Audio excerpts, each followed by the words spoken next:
الأمم المتحدة ومجلس التعاون الخليجي يلجأان إلى الكويت طلبا لوساطتها في إنهاء الأزمة اليمنية بعد أن اشتعلت الحرب مجددا في عدة مناطق إثر فشل الجهود المبذولة لوقفها.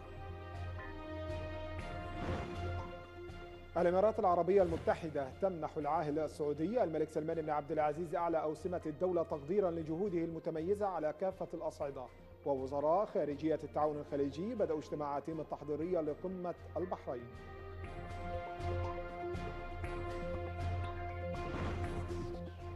السفير السعودي لدى مصر يؤكد أن أمن الخليج العربي مسؤولية كبيرة والعرب قادرون على تحملها، ملوحا بأن الوحدة الخليجية والعربية ضرورية للتصدي لما يحاك للمنطقة وأن الاتحاد الخليجي حلم سوف يتحقق.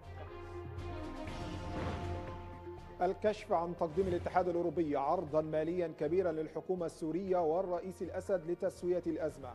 وديمستورا يعتزم لقاء الرئيس الأمريكي المنتخب للتباحث بشأن رؤيته للحل السياسي.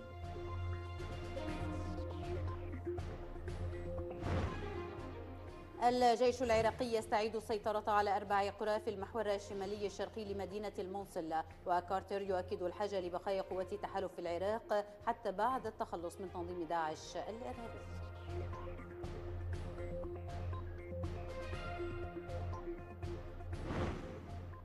إسرائيل تطرح مناقصة لبناء معبد يهودي جديد في قلب القدس الشريف لا يبعد عن المسجد الأقصى أكثر من 200 متر لتشويه الفضاء الإسلامي العام في المدينة المقدسة.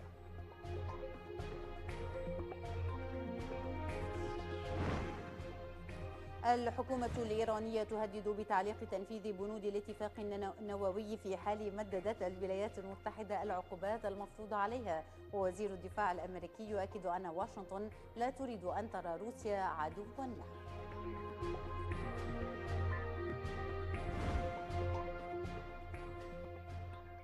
من صوت العرب نرحب بكم. أهلا بكم. نبدأ النشر من الكويت، حيث قالت مصادر خليجية مطلعة لصوت العرب أن الأمانة العامة لمجلس التعاون الخليجي والأمم المتحدة طلبا وساطة الكويت مجددا للمساعدة في إيجاد حل للأزمة اليمنية لتفادي تصعيد خطير نجم عقب إخفاق الجهود المبذولة للاتفاق على تسوية مقبولة تنهي الصراع الحالي. فقد استقبل أمير الكويت الشيخ الصباح الأحمد الجابر اليوم أمين عام المجلس الدكتور عبد اللطيف الزياني، واستقبل بعد ذلك المبعوث الخاص للأمين العام للأمم المتحدة إلى اليمن إسماعيل ولد الشيخ أحمد. ووصل زياني إلى الكويت اليوم والتقي كلا على حدة مع النائب الأول لرئيس الوزراء وزير الخارجية الشيخ الصباح الخالد الصباح. وتتمتع الكويت بسجل إنساني ودبلوماسي مشرف على المستويين العربي والإسلامي والدولي أيضا، من خلال الوساطات غير المعلنة التي تقوم بها والمساعدات التي تقدمها للدول العربية وغير العربية. وسبق للكويت أن استضافت في إبريل الماضي مشاورات سلام رعتها الأمم المتحدة وكادت أن تتوج بتفاهم كامل على الحل، إلا أن طرفي النزاع اختلفا على أولويات متطلبات الحل على الرغم من اتفاقهما على المبادئ التي بني عليها الاتفاق. وعاد الموفد الأممي إلى اقتراح حلول بديلة من خلال خارطة طريق توقف الحرب وتنقل السلطة والمسؤولية إلى أطراف محايدة تتولى جمع السلاح والإشراف على إخراج المسلحين من العاصمة صنعاء ومن تعز ومن مدن أخرى. إلا أن الحكومة اليمنية تدعمها المنظومة الخليجية ترى أن الأسس والمرجعيات التي ترافقت مع متطلبات الحل ومعها قرار مجلس الأمن 2216 هي الضمانة الوحيدة الممكنة للثقة بمدى الالتزام بالحل الممكن.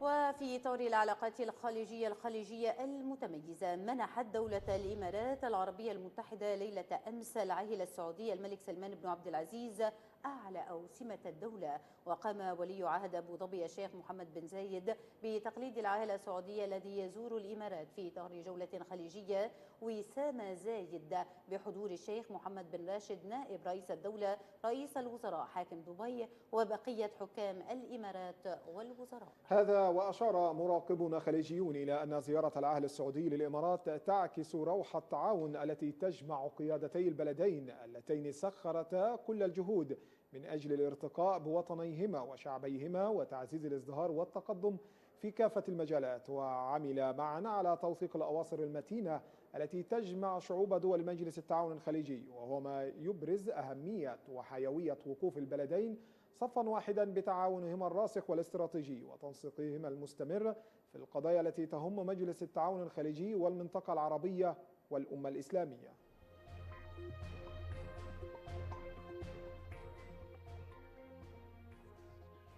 في السياق ذاته أكد وزير الخارجية القطري الشيخ محمد بن عبد الرحمن آل ثاني أن المملكة العربية السعودية تمثل العمق الاستراتيجي الخليجي والعربي. وأشار إلى أن الزيارة التي يقوم بها العاهل السعودي لعدد من العواصم الخليجية تعكس الحرص على وحدة وتماسك الصف الخليجي والعربي، وخاصة في ظل الظروف والتحديات التي تمر بها المنطقة العربية في وقت أحوج إليه إلى وحدة الصف ولم الشمل، مؤكدا أن بلاده تثمن دور الملك سلمان بن عبد العزيز في مواصلة بناء جسور التواصل والاحترام ودعمه لقضايا الأمتين العربية والإسلامية.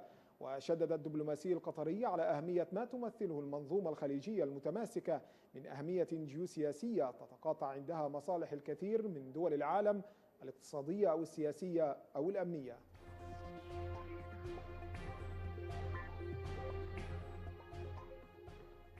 هذا ويعقد قادة دول مجلس التعاون لدول الخليج العربية قمتهما السنوية 37 في مملكة البحرين بعد يوم غد الثلاثاء وسط تحديات سياسية وأمنية بالغة الدقة فرضتها الأزمات والنزاعات في المنطقة. وتمهيدا للقمة بدأ وزراء خارجية مجلس التعاون اجتماعاتهم التحضيرية للقاء القادة الذين يسعون إلى الخروج فيها برؤية واحدة في مواجهة مستجدات الأوضاع السياسية والأمنية تنطلق من الإيمان بالمصير المشترك والحرص على حفظ مصالح دول المنطقة وشعوبها.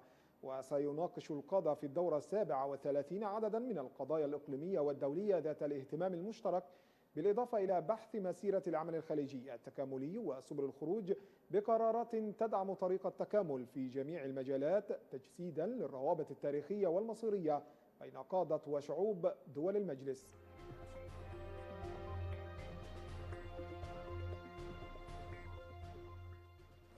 في القاهرة أكد السفير السعودي لدى مصر أحمد بن عبد العزيز قطان أن أمن الخليج العربي مسؤولية كبيرة، مؤكدا قدرة العرب على تحملها. وشدد قطان على أن الوحدة الخليجية والعربية ضرورية للتصدي لكل ما يحاك للمنطقة، مشيرا في الوقت ذاته إلى أن الاتحاد الخليجي حلم سوف يتحقق.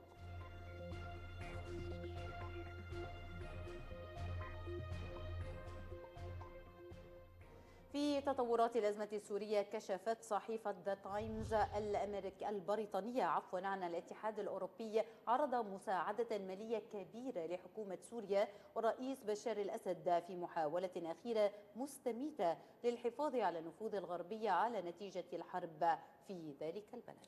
وأشارت الصحيفة استنادا إلى مصادر مطلعة إلى أن كبار المسؤولين في الاتحاد الأوروبي اعترفوا مع اقتراب ذروة معركة حلب بأن المطالب التي طرحتها الدول الغربية بشأن تنحية الرئيس الأسد عن السلطة في سوريا غير واقعية.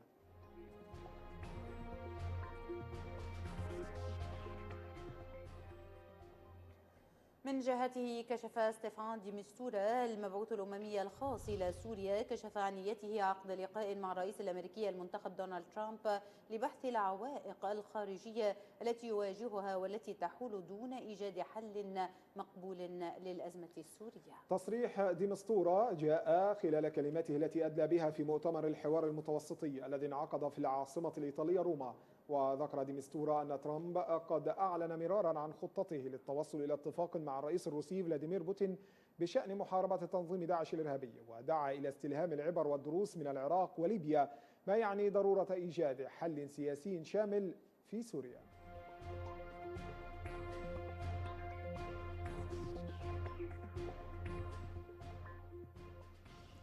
قالت روسيا إنها مستعدة لإجراء محادثات مع الولايات المتحدة بشأن انسحاب كل مقاتلي المعارضة السورية من شرق حلب التي يحقق الجيش السوري فيها بدعم روسي مع بقية حلفائه تقدما مضطردا، وهو ما يؤهله لتوجيه ضربة ساحقة للمعارضة المسلحة، خصوصا بعد أن استعاد في أقل من أسبوع مناطق واسعة من الأراضي التي كانت خاضعة لسيطرة الإرهابيين.